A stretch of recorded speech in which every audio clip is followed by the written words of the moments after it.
नई कहानी, नई इबादत लिखी है। इस गिरिखंड में लोग मारे गए, कत्लो गारत हुए, हिंसा का ऐसा नंगा खेल खेला गया कि हिंसा करने वाले का मन भी भरा है।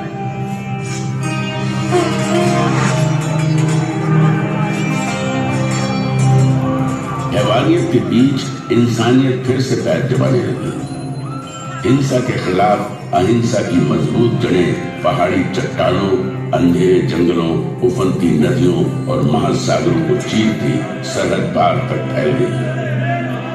और इसी धरती से इंसानियत का नया स्वर इस गिरिखंड से टकरा समस्त विश्व में गूंज उठा। समस्त मानव मेरी संतान है। मैं अपनी संतानों के लिए क्या चाहता हूं? मैं चाहता हूं उनका भला, उनकी खुशियां इस संसार में भी और इसके बाद वाले संसार में भी। समस्त मानव जाति के लिए यही कामना है। तुम शायद ये समझ नहीं सकते कि मेरी ये कामना किस हद तक है, और यदि तुम में से कुछ इसे समझ भी जाए तो भी तुम इस कामना की शिद्दत को पूरी तरह नहीं समझ सकते।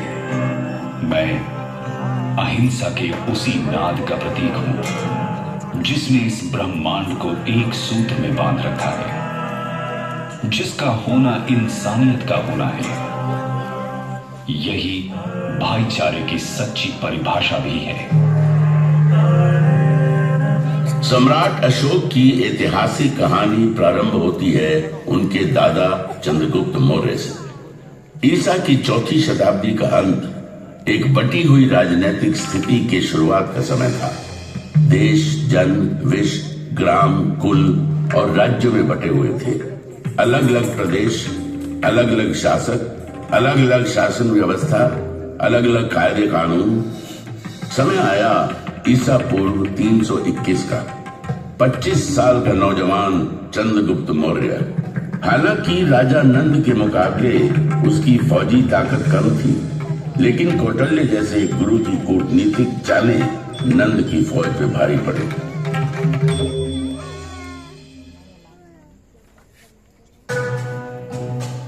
सुनो चंद्रगुप्त, तुम्हें अगर नंद का समूल नाश करना है तो धैर्य से काम लेना होगा, और जैसा मैं कहता हूं वैसा ही करना होगा।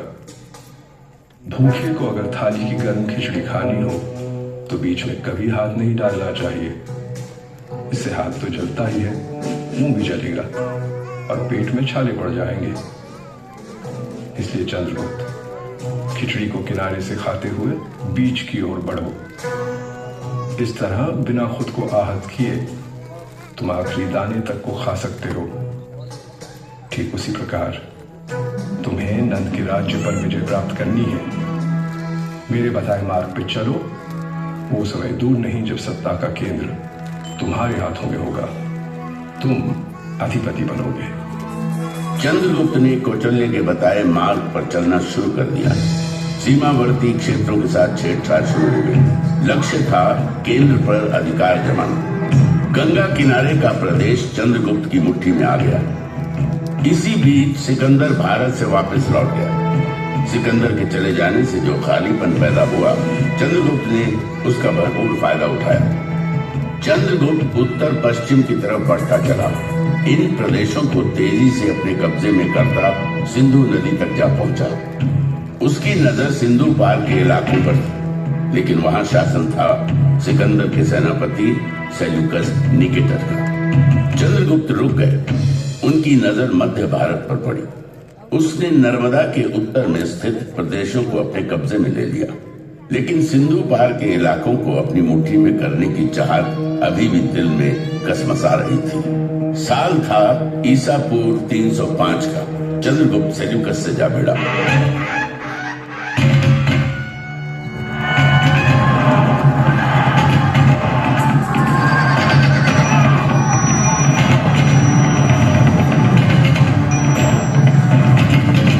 लंबी चली लड़ाई में जीत चंद्रगुप्त की नाम हुई और उसने सेल्यूकस को हरा सिंधु के बड़े भूभाग पर कब्जा जमा लिया।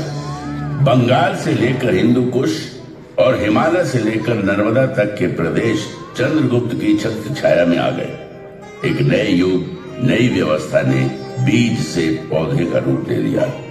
राज्य साम्राज्य में बदल गए और जन्म हुआ दुर्जय मौर्य साम्राज्य का। ऐसा कहते हैं कि अपने जीवन के अंतिम काल में चंद्रगुप्त मौर्य जैन सन्यासी बन गए। अपना साम्राज्य अपने पुत्र बिंदुसार को सौंप जैन मुनियों के साथ दक्षिण की ओर चले गए तथा जैन रीति के अनुसार अनाहार द्वारा अपने जीवन का त्याग कर दिया। चंद्रगुप्त के बाद बिंदुसार ने विशाल मौर्य साम्राज्य की बागडोर अपने हाथों में ले ली। चंद्रगुप्त के साम्राज्य विस्तार का सपना बिंदुसार का सपना बना। उसने दक्खन पर आक्रमण कर मौर्य साम्राज्य का विस्तार सुदूर दक्षिण में मैसूर तक कर दिया। उसने बंगाल की खाड़ी और अरब सागर के बीच के समस्त प्रदेशों को जीतकर मौर्य साम्राज्य के अधीन कर लिया। भारत के विशाल भूभाग पर मौर्य के रथ की विजय पताका लहराते दौड़ने लगी। लगभग सारा उपमहाद्वीप मौर्यों के कब्जे में आ गया। सिर्फ एक क्षेत्र था जो अब भी उनकी पहुंच से बाहर था। वो था पूर्वी तट कलिंग। कलिंग आजाद अविजित था। उसने विजयी मौर्य रथों को अपनी सीमा में घुसने नहीं दिया था। कलिंग की सीमा पर अब भी कलिंग का ही ध्वज लहरा रहा था।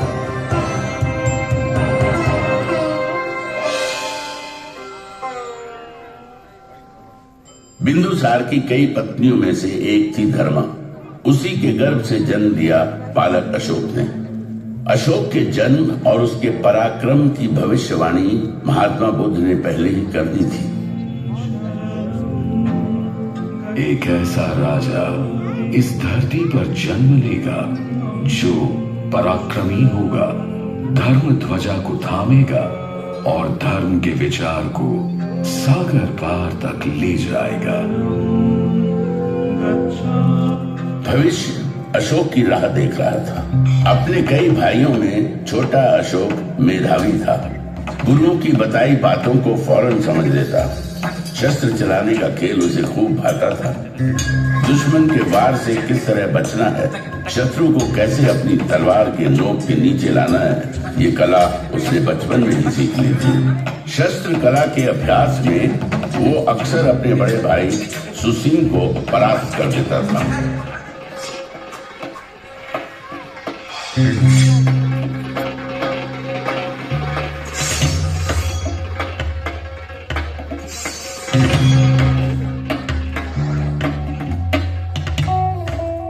वाह, अद्भुत!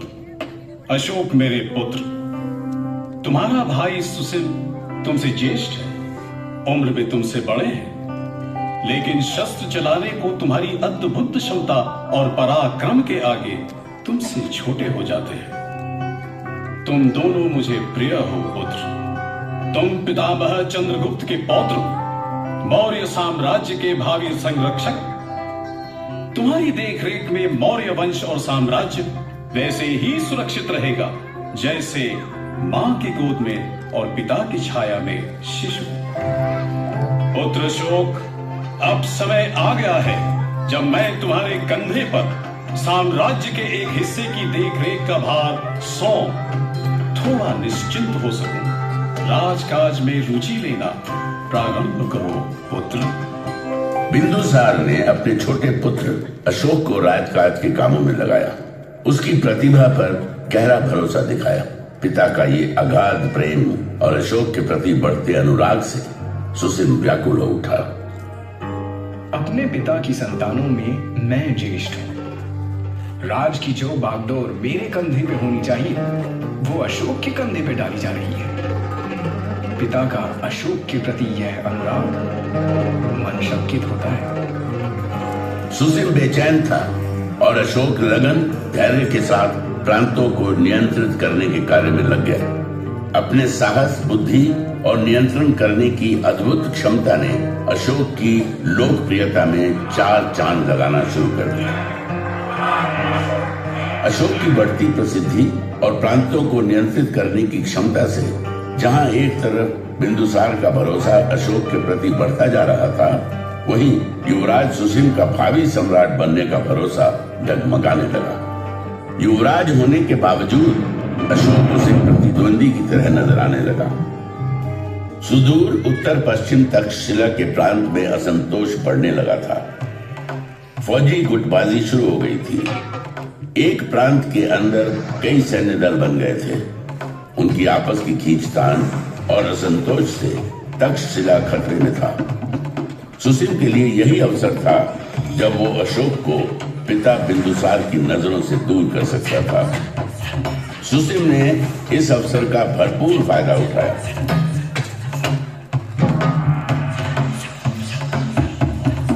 तक्षशिला में बढ़ती अशांति और असंतोष ने मौर्य साम्राज्य को संकट में डाल दिया है। तक्षशिला की रियासतें आपस में शत्रुता पाली हुई है।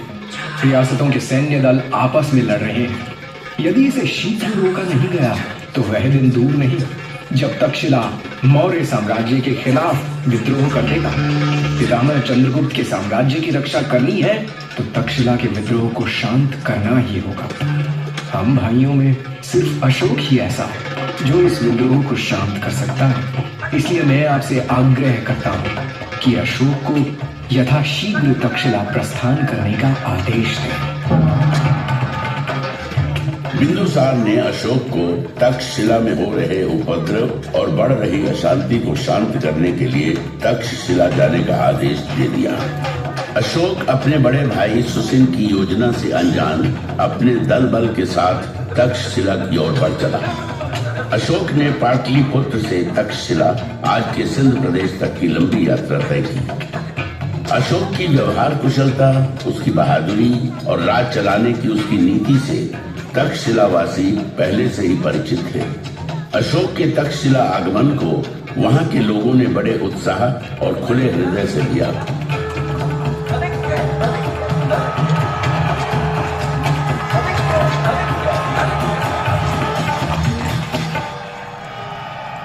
अशोक का जबरदस्त स्वागत किया गया।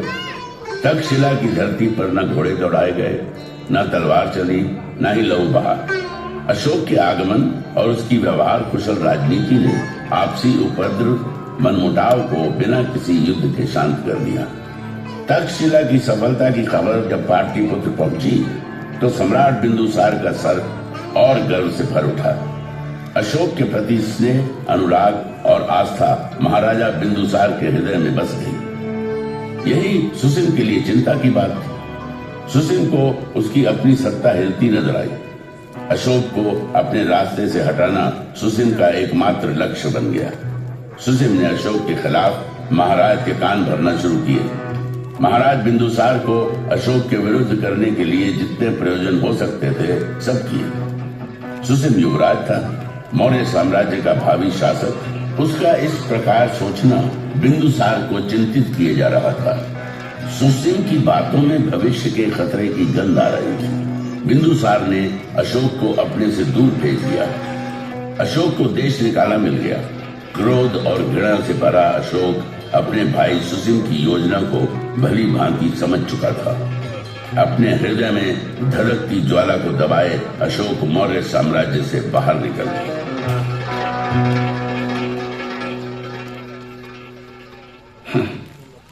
मौर्य साम्राज्य के महाराज जो मेरे पिताजी हैं, उनका संदेश आया है। पिता मुझे वापस लौटाने को कहते हैं। मौर्य साम्राज्य के प्रांत उज्जैन में भयंकर विद्रोह जो छिड़ा है। मेरे अपने ही भाई ने मेरे खिलाफ पिताजी के कान भरे, मेरे खिलाफ किया। यही पिताजी जो निमंत्रण देकर मुझे बुला रहे हैं, उन्होंने देश निकाला का आदेश सुनाते एक पल की भी देर नहीं की। यह कैसा संबंध है? क्या यह निमंत्रण सिर्फ इसलिए है कि मेरे भाइयों में विद्रोह को कुचलने का साहस नहीं? फिर तो युवराज सुसीम को कोई अधिकार नहीं कि वो मौर्य साम्राज्य की प्रजा पर राज करे। जो राजा अपनी प्रजा की भावनाओं, उनकी आवश्यकताओं को न समझता हो, उसे राज करने का अधिकार ही नहीं। एक बार फिर मेरा हृदय क्रोध और ग्लानि से भर आया है। मैं चाहूंगा, उज्जैन अवश्य जाऊंगा। मौर्य साम्राज्य को मेरी जरूरत है।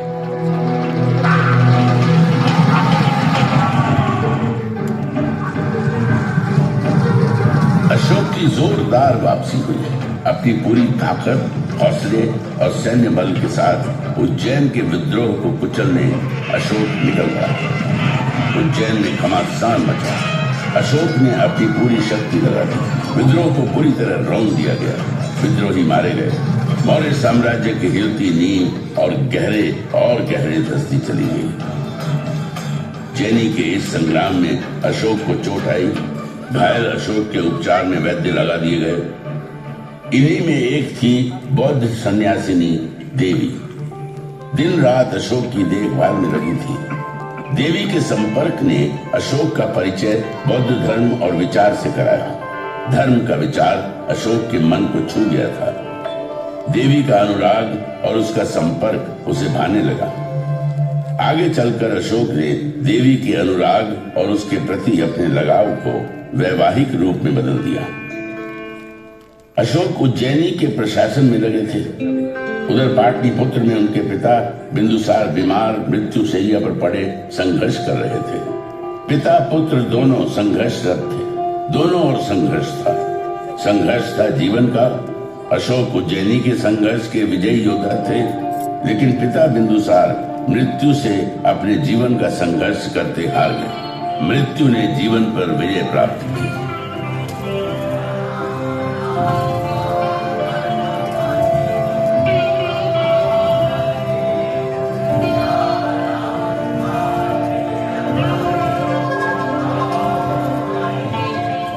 पिता से दूर पिता की मृत्यु के समाचार ने अशोक को पुनः नए संग्राम में ला खड़ा किया। धूल के गुबार उठने लगे।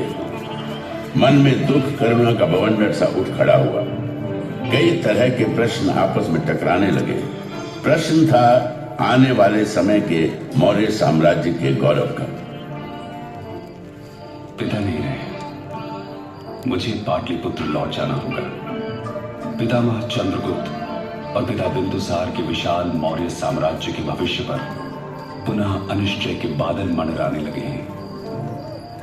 मौर्य साम्राज्य का शासन अपने ज्येष्ठ भाई सुसिल के कमजोर हाथों में चला जाने दो। राजकाज से दूर मैं चला जाऊं घने अंधियारे जंगल। सुसिल के हाथों में मैं मौर्य साम्राज्य के विनाश को देख रहा हूं। काल, तूने मुझे पुनः मझधार में ला खड़ा किया है। मेरा जीवन संघर्ष और उठापटक का चक्र बनकर रह गया है। इससे मुक्ति नहीं। अशोक को साम्राज्य के भविष्य की चिंता थी। कई तरह के प्रश्नों ने आ घेरा था। वे उसमें उलझते चले जा रहे थे। तभी राधा गुप्त के नेतृत्व में अशोक को चाहने वाले मंत्रियों की एक मंडली आई। राधा गुप्त अशोक को भावी सम्राट के रूप में देख रहे थे। मौर्य साम्राज्य का भविष्य तभी सुरक्षित था जब उसकी बागडोर अशोक जैसे कुशल प्रशासक के हाथ में हो। यदि संघर्ष ही मेरी नियति है तो मैं लड़ूंगा। पितामह चंद्रगुप्त के साम्राज्य की परिभाषा की रक्षा के लिए लड़ूंगा। यह संग्राम महान मौर्य साम्राज्य के गौरव की रक्षा का संग्राम है। जो भी इसके रास्ते में आएगा मारा जाएगा। मौर्य गौरव की रक्षा करना मेरा प्रथम कर्तव्य है। इसकी राह में मेरे भाई, मेरे संबंधी जो भी आते हैं आने दो। अपने हथियार उठाओ, खोलो घोड़े। जो भी सामने आता है खत्म कर दो उसे। बहने दो खून की नदियां। चलो पाटलिपुत्र की ओर।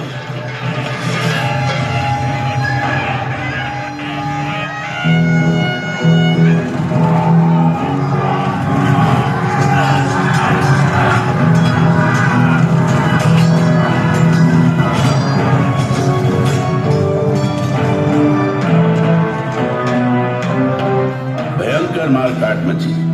खून बहे। जो भी सामने आया मारा गया। अशोक ने साम्राज्य की खातिर अपने सभी भाइयों का कत्ल कर दिया। सुसिल मारा गया। मौर्य साम्राज्य का गौरवशाली मुकुट अशोक ने अपने माथे पर धारण किया। जीवन संघर्ष ने अशोक के मोम जैसे हृदय को पत्थर सा बना दिया था। इस हृदय में दया नहीं थी। करुणा का कतरा कतरा सूख चुका था। पाटलिपुत्र की गद्दी पर बैठने के साथ ही अशोक ने साम्राज्य विस्तार के लिए एक के बाद एक कई लड़ाइयां लड़ी। युद्धों का ये सिलसिला लंबा चला, लेकिन एक प्रदेश अभी भी था जो अशोक की पहुंच से दूर था। वो प्रदेश था कलिंग प्रदेश। कलिंग अभी भी उसकी पहुंच से दूर था। कलिंग नरेश राजा अनंत चंद्रभान की जय। कलिंग नरेश राजा अनंत चंद्रभान की जय। कलिंग आजाद था, पराधीनता उसे स्वीकार न थी। उत्तर भारत के समस्त राज्य अशोक के कब्जे में आ गए थे। पूरब में बंगाल और दक्षिण में कृष्णा नदी तक उसका साम्राज्य फैल चुका था। कौटिल्य के अर्थशास्त्र के अनुसार अशोक की राजधानी पाटलिपुत्र उस समय दुनिया के सबसे बड़े नगरों में गिनी जाती थी। 5 करोड़ से अधिक आबादी का सम्राट अशोक दुनिया के सबसे ताकतवर सम्राट के रूप में जाना जाने लगा। विजय जिसके माथे पर लिखी थी, जो अविजित था, अजय सिर्फ कलिंग का प्रदेश था जो उसके विजेता होने को चुनौती दे रहा था। कलिंग का इलाका जहां एक ओर स्थल मार्ग से जुड़ा था, वहीं दूसरी ओर सामुद्रिक मार्ग से भी। इसलिए राजनीतिक और सामरिक दृष्टि से वो महत्वपूर्ण बना हुआ था। दूरदर्शी अशोक दक्षिण भारत पर अपनी बेहतर पकड़ बनाने के लिए कलिंग को अपने अधिकार में करने के महत्व को भली भांति समझ रहे थे। मौर्य साम्राज्य को अभेद्य बनाना है तो समुद्री मार्ग को अपने कब्जे में करना होगा। सामुद्रिक मार्ग भविष्य में आफत डाल सकता है। कलिंग, हाँ, कलिंग को कब्जे में करना होगा। कलिंग विजय भूमार्ग और जलमार्ग दोनों पर विजय लेकर आएगी। अशोक ने कलिंग के विरुद्ध युद्ध की घोषणा कर दी। अशोक के अश्वारोहियों और पैदल सैन्य बलों ने कलिंग को घेर लिया। जबरदस्त किलेबंदी की गई। देश के बाकी हिस्सों से कलिंग का संपर्क टूट गया। अशोक को लगा कि कलिंग जल्द ही घुटने टेक देगा, लेकिन कलिंग वासी स्वाभिमानी थे, स्वतंत्र विचारों के, स्वतंत्रता प्रिय थे। आजादी प्राणों से अधिक प्रिय थी। भयंकर मारकाट मची।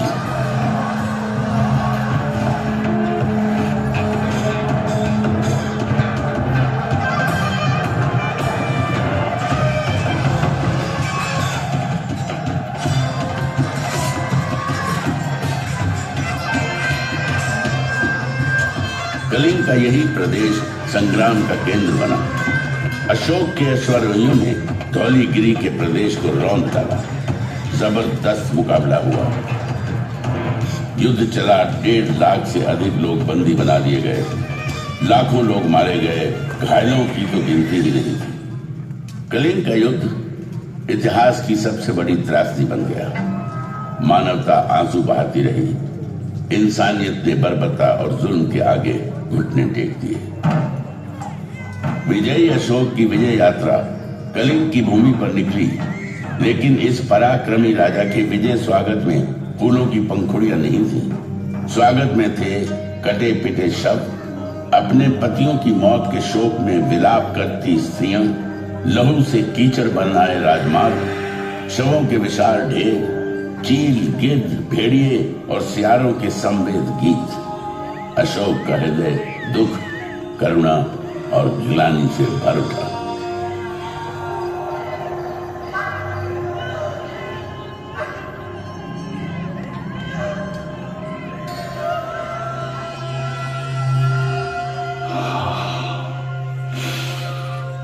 ये मैंने क्या कर दिया? मैं तो निकला था विजय गर्व में कि कलिंग की भूमि मेरा स्वागत करेगी, एक विजयी राजा की तरह। फूलों की वर्षा, चंदन और कुमकुम से मेरे माथे पर तिलक होगा। अरे मेरे कर्म, मेरे मस्तक पर तिलक की जगह रक्त रंजित कीचड़ पुता।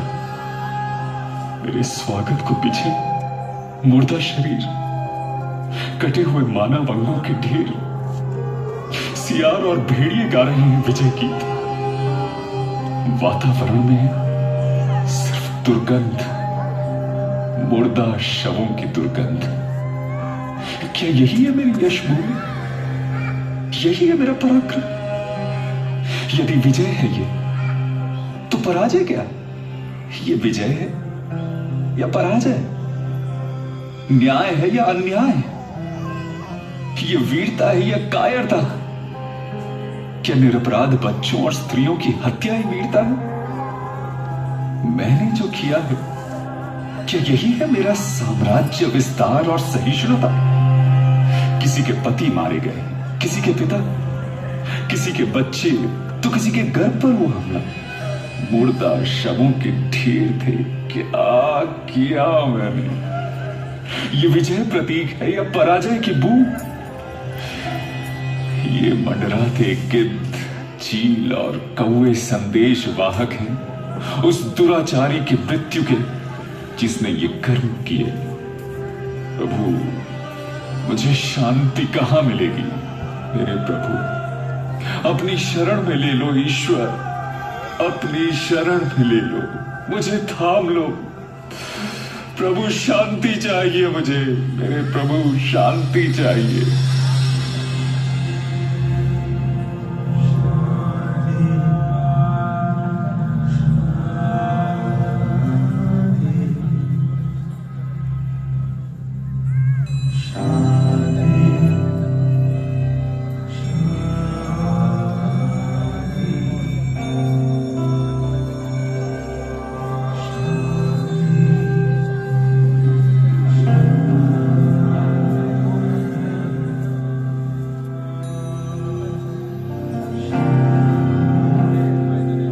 बौद्ध संत उपगुप्त और मंजूश्री ने अशांत, व्यथित, शोकाकुल अशोक के माथे पर स्नेह का हाथ रखा, उसकी उंगली थामी और हिंसा के मार्ग से अहिंसा के मार्ग पर लेकर चलते चले गए।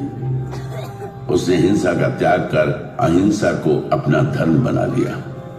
अशोक बुद्ध के मार्ग पर चल निकले और कहे गए, देवन प्रिय, देवताओं के प्रिय, प्रिय दासी। कलिंग, जहां अशोक ने युद्ध लड़ा, उसके हृदय का सबसे प्रिय प्रदेश बन गया। धौली की जो दया नदी रक्त से लाल हो गई थी, उसी दया नदी के तट पर बसे धौलीगिरी में अशोक ने कई चैत्य और स्तूप बनवाए, शांति संदेशों के स्तंभ खड़े करवा दिए। कलिंग के ये शिलालेख मानवीय समाज, न्याय और आदर्श की बात करते हैं। अशोक ने धम्म के विचार को अंगीकार किया। अहिंसा ही उसका मार्ग था। इंसान ही नहीं, पशुओं, जीव जंतुओं की हिंसा पर भी रोक लगा दी गई। शाकाहार का विचार दिया। जाति पाति के भेद खत्म कर दिए गए। लोक कल्याण और जनहित उसके शासन के मंत्र बन गए। सड़कों पर मैंने बड़ वृक्ष लगवाए हैं जो पशुओं और मनुष्यों को छाया देंगे। प्रत्येक 9 मील की दूरी पर मैंने आम के बागीचे लगवाए और कुएं खुदवाए हैं, विश्राम गृह बनवाए हैं, कई प्याऊ बनवाए हैं। मैंने ये सब इसलिए किया है कि मेरी प्रजा धम्म के अनुसार आचरण करे।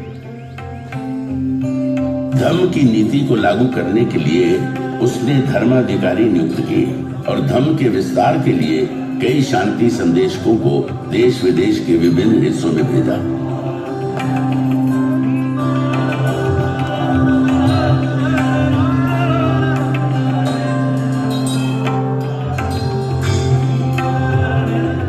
Sri Lanka, Nepal, Thailand, Egypt, Syria और मैसेडोनिया के इलाकों में अशोक के शांति दूत अहिंसा के विचार को लेकर गए और बुद्ध के विचार का प्रसार किया।